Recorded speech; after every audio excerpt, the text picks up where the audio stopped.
So if you see that right back in there, that is the high pressure fuel pump. And as you might be able to tell, it's leaking some oil. So it seems like it's leaking from the base. So I got a replacement O-ring from the dealer, and let's get this thing up and out. Let's inspect that old O-ring, replace with a new one, and hopefully fix that oil leak. Pop these connectors out.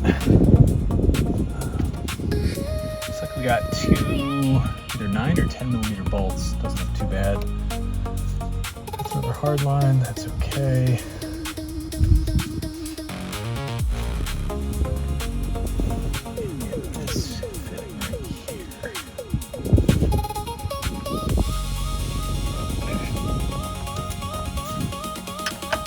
Appears to be an 11/16.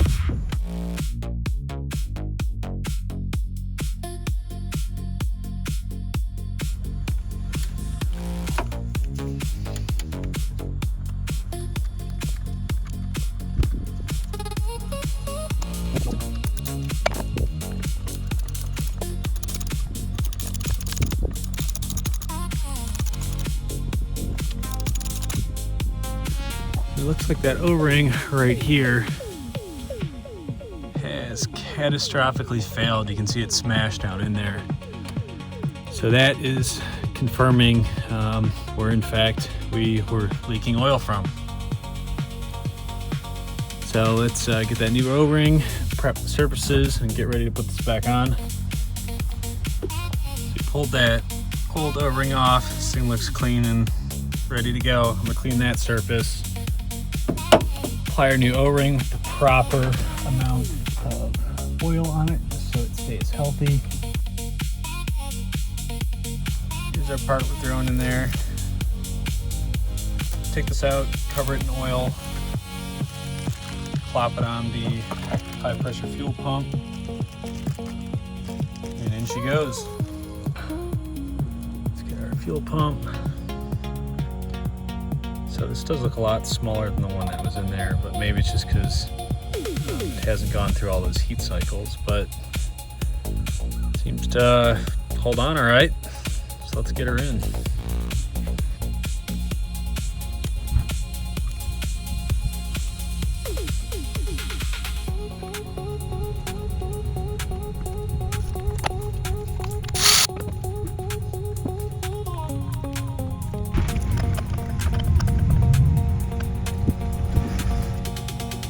Hit it with a little bit of brake clean just to check for any leaks. Have a fresh example to see.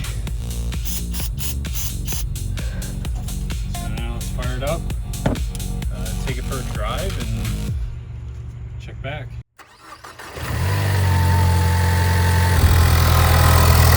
So far I don't see any leaking, it's a good sign. I'm gonna let this thing get up to temperature for a minute or so. And then I'm just gonna go take it up to the gas station and back and pop the hood once I get home. No new lights on, so that's a good sign. All right, I just got back from quick drive. About maybe 10 miles on it. So let's see how she looks. Yeah, I'd say yeah, definitely fixed it. No leaking. Sweet. Well, y'all, it is finally time to do these door speakers in this thing. They've driven me crazy for long enough. So we're gonna start by pop this thing out. You can start prying up at this corner and eventually just be gentle and not break those clips. So there's that 10 mil right there. There's another 10 millimeter behind here, which you hold open. Put a little pry tool back in there, pull that cover up and out. And then there's two 7 millimeters at the bottom. And then it's just plastic clips around. So I'll throw you guys in the tripod. Let's get this door card up and off and these new speakers in.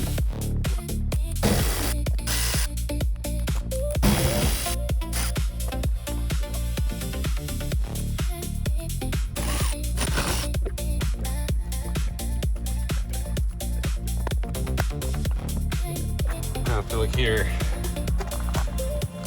we can see why it sounded like garbage. Completely clapped out.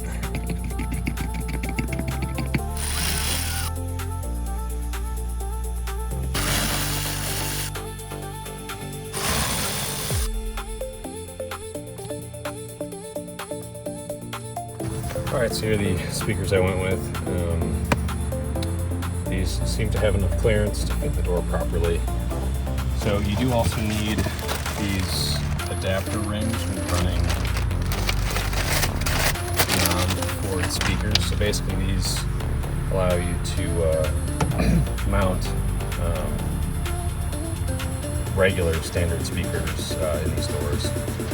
And then Ford uses its own wiring harness, so also have the wiring converters, which are pretty straightforward and easy. So depending on what kind of speakers you get, these are a no solder. The links for all this stuff will be in the video description. So here's what we're working with. This should definitely provide a lot better sound. These are nice stiff drivers too. So for the wiring, oops, there we go. It does look like the negative is just a tad too small on this clip here. It's positive will fit on just fine. And so that is something to consider with how you mount these in the door, and also putting the speaker into the speaker mount. So you want to make sure you got a little bit of room to get your speaker wire through there. So worst case, I'll just use a Dremel. I'll just make a little cut into here to allow that wire to pass through behind. So I'm going to take that negative, that's a little too small. And I'm going to do that little cut first. And then I'm going to throw it into that looks like it's a 14 gauge. And then we'll just take a little bit of that off, which is just enough. I'm just going to force it down through that little hole in there, up this way, turn it, and then I'm just going to put a little bead of solder on it. There we go. So it's going to be a little sloppy, but we'll just get in there.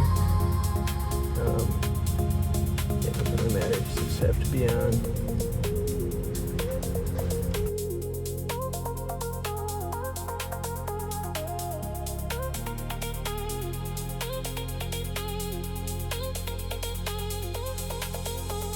Now we are back in the garage. We're going to be mounting the speakers into the back plates. So I just used some standard screws I had in the garage. I put 4 on each speaker and then got ready to mount these into the doors of the car.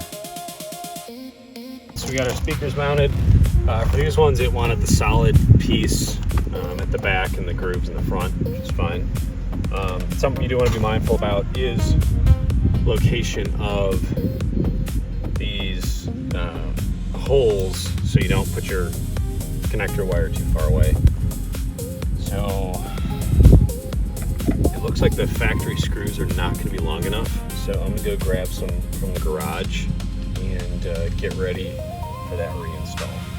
So here's a quick before and after of both speakers. New on the left, old on the right. You can see it's going to be a huge upgrade.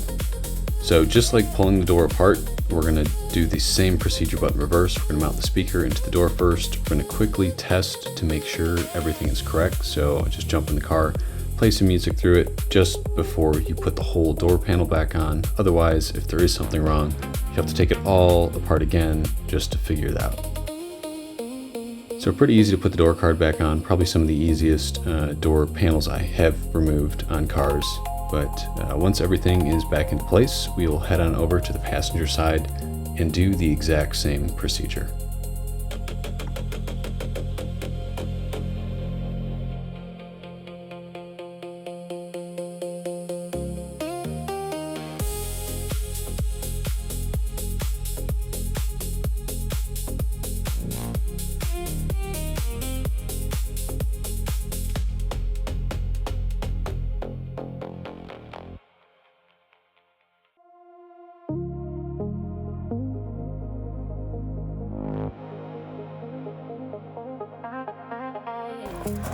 So as you can see, this one also has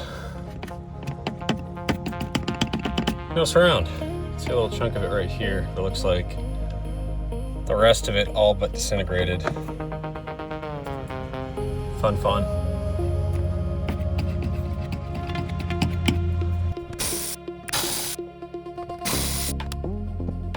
So pretty easy. We're just gonna line it as such.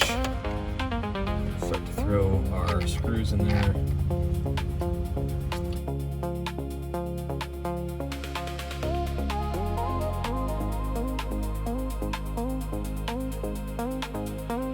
Same process as before, assembling the door. Want to hook up all those electrical connectors after testing it. Put the door back in place, put our bolts back in, and voila, we are good to go. So overall, this whole process took right around 30 minutes and wasn't bad. If you're thinking about doing this, if you have the tools available and a little bit of know-how, you definitely should be able to complete it. So the Mustang's been a pretty solid car for the winter and in the summer. I know I was cruising around with the top down, and yeah, I kind of like the Ecoboost platform spun in this. Torque kicks on pretty nice and low. It feels really light in the front, really snappy in the corners. So yeah, definitely this is I'd say one of my top vehicles that I've owned for sure, just because of it is very fun to drive for what it is. So if you guys have any experience with the Mustang platform, let me know in the comments below. And yeah, hope to see any of you guys in the Metro Detroit area. I do plan on hitting Woodward and a few of the other like bigger cruises and hangouts. So it'd be fun to link up with other car people.